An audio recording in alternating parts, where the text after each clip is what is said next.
Normal পুডিংয়ের তুলনায় bread পুডিংটা খেতে কিন্তু দারুণ টেস্ট। আসসালামু আলাইকুম ভিউয়ার্স, আজ আমি আপনাদেরকে দেখাবো চুলায় পারফেক্টভাবে ব্রেড পুডিং বানানোর রেসিপি।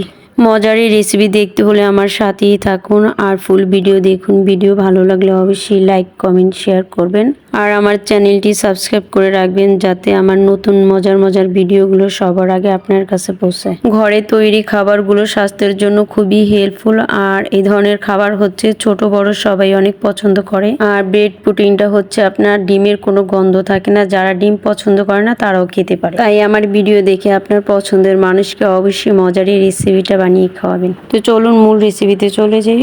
ব্রেড পুডিং বানানোর জন্য এখানে হচ্ছে আমি ছোট 1 প্যাকেট ব্রেড নিয়ে নিছি আর আধা কেজি দুধ জাল করে ঘন করে নিয়ে আমি 1.5 কাপ দুধ নিছি এখানে। আর হচ্ছে ব্রেডটা দুধের ভিতরে 2-3 মিনিট ভিজিয়ে রেখে ব্লেন্ডারে ব্লেন্ড করে নিব। ব্রেডের আমি হচ্ছে চারিদিকের ব্রাউন কালার অংশ ফেলে দিছি, আপনারা চাইলে রেখে দিতে পারেন। আর এখানে একটা পাত্র নিয়ে আমি হচ্ছে 2টা ডিম নিয়ে নিলাম। ডিমের ভিতরে আমি 1/2 কাপ থেকে একটু বেশি চিনি দিয়ে দিলাম। চিনির পরিমাণটা আপনারা কম বেশি করে দিতে পারেন। আমি হচ্ছে মেজারমেন্ট কাপের 1/2 কাপ থেকে একটু বেশি চিনি দিছি এখানে। আমি যতটুকু উপকরণ এখানে নিয়েছি ততটুকুর জন্য হচ্ছে আমি যতটুকু চিনি দিছি একদম পারফেক্ট। স্বাদ মতো লবণ দিয়ে দিলাম। তো মিষ্টি আইটেম অনেকে লবণ খায় না, আপনারা চাইলে লবণটা স্কিপ করতে পারেন, তবে মিষ্টি আইটেমে লবণ দিলে আমার কাছে মনে হয় আর একটু বেশি টেস্ট। তো ডিম আর চিনিটাকে আমি হচ্ছে 10 মিনিটের মতো মিক্স করে নিছি। এই যে দেখেন কিভাবে মিক্স করে নিচ্ছি। আমার মিক্সটা প্রায় কমপ্লিট হয়ে গেছে।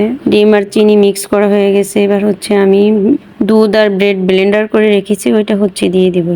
এই যে দেখেন দিয়ে দিলাম। গুলো উপকরণ হচ্ছে আমি আস্তে আস্তে মিক্স করে নিব। আর এখানে হচ্ছে আমি আরেকটা জিনিস অ্যাড করব, ভ্যানিলা এসেন্স 4 চামচের 1 চামচ দিব আমি। আপনাদের বাসায় এটা না থাকলে দেওয়ার দরকার নেই, এটা হচ্ছে অপশনাল। আমার বাসায় ছিল এর জন্য আমি ইউজ করলাম। তো সবগুলো উপকরণ রেডি করার আগে আপনারা হচ্ছে ক্যারামেলটা বানিয়ে বাড়িতে সেট করে নেবেন। এই যে দেখেন আমি আগেই সেট করে রেখেছি।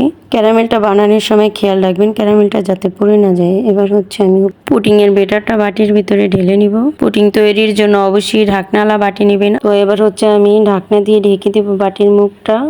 আর আমি হচ্ছে আগেই চুলায় একটা পাতিল বসিয়ে পানিটা ফুটিয়ে নিছি। পানির ভিতর আমি স্ট্যান্ড বসিয়ে বাটিটা বসিয়ে দিব। এই যে দেখেন বাটিটা বসিয়ে দিচ্ছি। বাটিটা বসিয়ে দিয়ে পাতিলটা ঢাকনা দিয়ে ঢেকে দিব। চুলার জাল মিডিয়াম টু লো ফ্লেমে রেখে আমি হচ্ছে 40 মিনিটের মতো কুক করে নেব।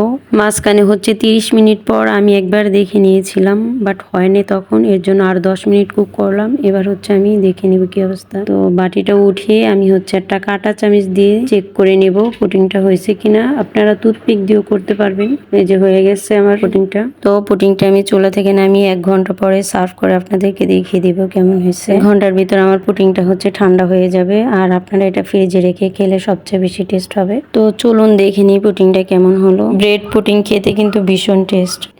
তো এই যে দেখেন ঢেলে ফেলছি, কি সুন্দর একটা কালার আসছে। ক্যারামেলের কালারটা কত সুন্দর আসছে, দেখেন কত সুন্দরভাবে সেট হয়েছে দেখেন। এবার হচ্ছে আমি সার্ভ করে দেখিয়ে দিচ্ছি। তো আমার ব্রেড পুডিংটা খুব সুন্দরভাবে সেট হয়েছে। এবার হচ্ছে আমি কেটে সার্ভ করে আপনাদেরকে দেখিয়ে দিচ্ছি। দেখতে কতটা লোভনীয় লাগতেছে পুডিংটা দেখেন। তো আপনারা মজার রেসিপি দেখতে চাইলে আমাকে সাপোর্ট করে আমার সাথেই থাকুন সবসময়। আপনাদের সাপোর্টে আমি আরো সুন্দর ভিডিও বানাতে আগ্রহী হব। তো কেটে দেখালাম পুডিংটা, তো বলুন তো কেমন হয়েছে। এই যে দেখেন, আপনারা হচ্ছে পারফেক্ট ভাবে ব্রেড পুডিং বানাতে চাইলে অবশ্যই আমার রেসিপিটি ফলো করবেন।